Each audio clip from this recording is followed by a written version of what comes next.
This is the first of a 5-part series of a presentation I did at Livingstream on the Sunshine Coast at the end of 2019. It goes over the United Nations, Agenda 2030, and it also poses a really important question: is it all about the environment? So if you like what you hear, remember to hit the subscribe button down below and also the little bell, and that way you'll be notified by email of new videos that are being uploaded.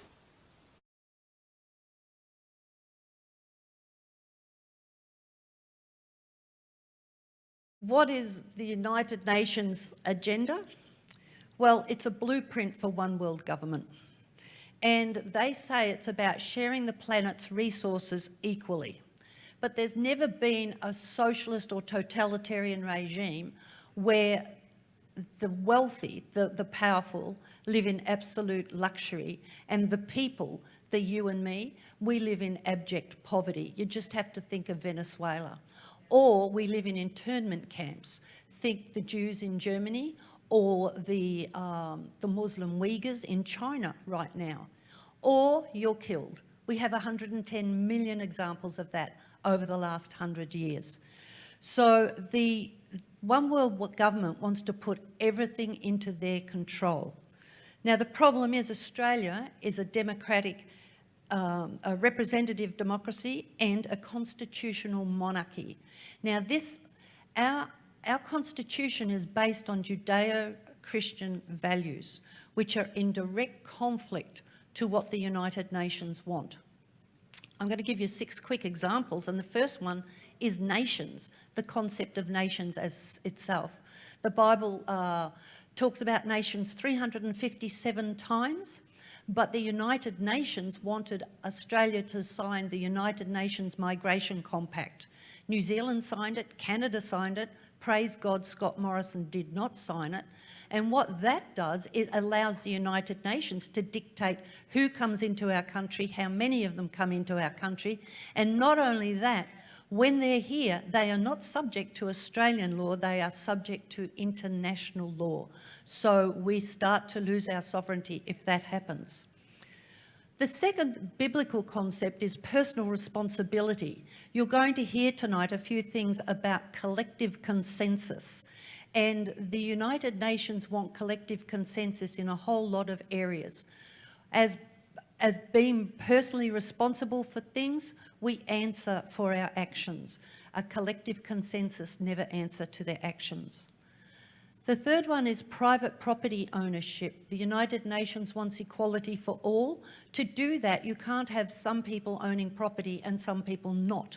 So you will find, as the United Nations rolls out more and more, people will lose their properties. That's part of the plan. Then, of course, there's about bringing up your children. As Christians, we are called to bring up children in the way of the Word, and we're also asked to bring them up in a certain way with certain values. You'll hear tonight how the United Nations believe the children belong to the state. Now we also have the very fact that God said He made man and He made woman. And of course the United Nations has brought out the Yogyakarta Principle, which now is indoctrinating our whole education system with gender fluidity. The final one, of course, is truth. You know, God says that I am the way, the truth and the life. He talks about absolute truth. But we now have, I was at a church the other day and one of the elders said we're in a post-truth era. You have your truth, I have my truth. Well, the problem with that means that you cannot debate anything. You can't have right or wrong. There's no absolutes when we lose all concept of truth. So for one world government to succeed, Christianity has to be crushed. You have to realise we're in a battle here. Now, my research began back in 2010 when Islam wanted a pluralistic legal system to come into Australia. And then I noticed in 2014 they declared the Caliphate, which is Islam declaring war against the Western world. But it was strange that our media and our parliamentarians didn't seem to acknowledge that. We kept bringing in all these Islamic refugees from particular countries which were a concern. Then, of course, I noticed that, we had the mass migration in 2015, which was not about refugees either. And then I noticed that LGBTIQ, the Shorten government, declared that we should have quotas for gay people. Now, as a small business owner, I thought, well, that's crazy. I don't care what people do in their bedroom. I just want to know that they're a good graphic designer or they're good at their job. And then I read where an old man in America had dug a dam and he was preparing for bushfires. But because he'd dug a dam on his own property, he was taken to jail. And I thought, what is going on? Our world's gone mad. I just don't know what's happening. And it wasn't until I read Agenda 21, and in more particular 2030, that I started to connect all the dots about why these apparently random things were all making sense. And that's what I hope to do for you tonight, is to make sense of a lot of these things that we're seeing.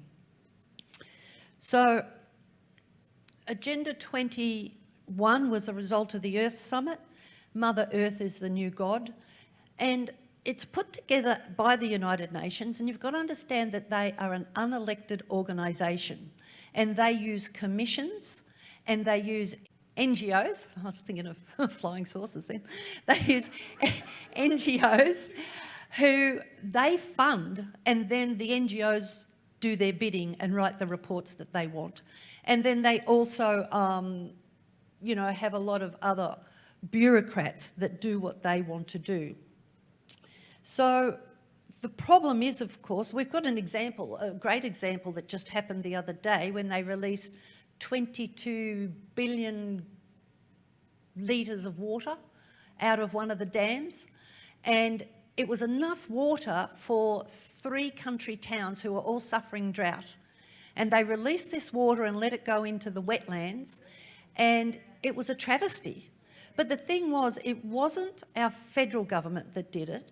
It wasn't our state government that did it. It was the bureaucrats. And it was a result of something we signed up for in 1970s called the Ramsar Convention. And so we have all these bureaucrats doing their own thing, and our government is battling to get them to do the policies that they are wanting. So this didn't all happen just with Agenda 21. We can go back to World War II where this started. And in fact, in 1975, under Whitlam, we had the Lima Agreement was signed. And that was where they decided that we needed a more equitable situation, and a lot of our manufacturing should go offshore to our poorer countries. Now, unfortunately, that has seen the complete demise of manufacturing in Australia.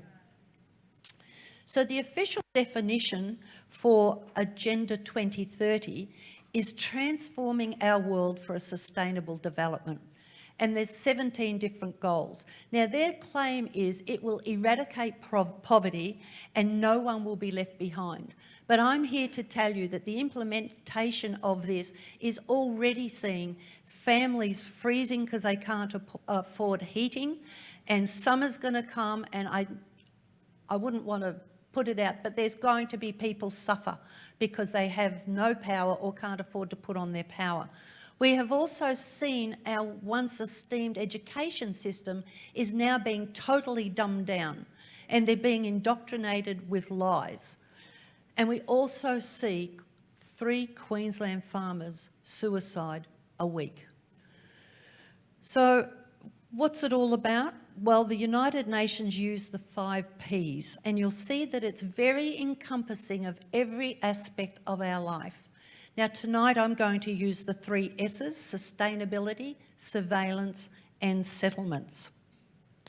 This agenda is actually, it's to reorganise the world around a central principle of state collectivism using environment as bait. Now, that's one definition. And remember that collectivism overrides individual rights. But it also is described as an inventory and control plan for all of these things that you see up here. And it's about moving the population into concentrated centres away from the rural areas where people will be restricted with how they can use their property. So is all this talk really about sustainability, or is it about something else? Here we have the United Nations Executive Secretary for Climate Change saying it's about destroying capitalism. Now, in this article, she quotes, "This is the first time in the history of mankind that we are setting ourselves a task of intentionally, within a defined period, 2030, to change the economic development model that has been reigning for at least 150 years since the Industrial Revolution. This is about bringing down capitalism." And you've all heard of AOC and the Green New Deal. Well, her minder says it's got nothing to do with the climate. It's got everything to do with overhauling the entire economy. And then some of you might be familiar with Extinction Rebellion. They're the folk that glue themselves to the roads. So they know it's about economic anarchy, and it's about economic destruction of the free world.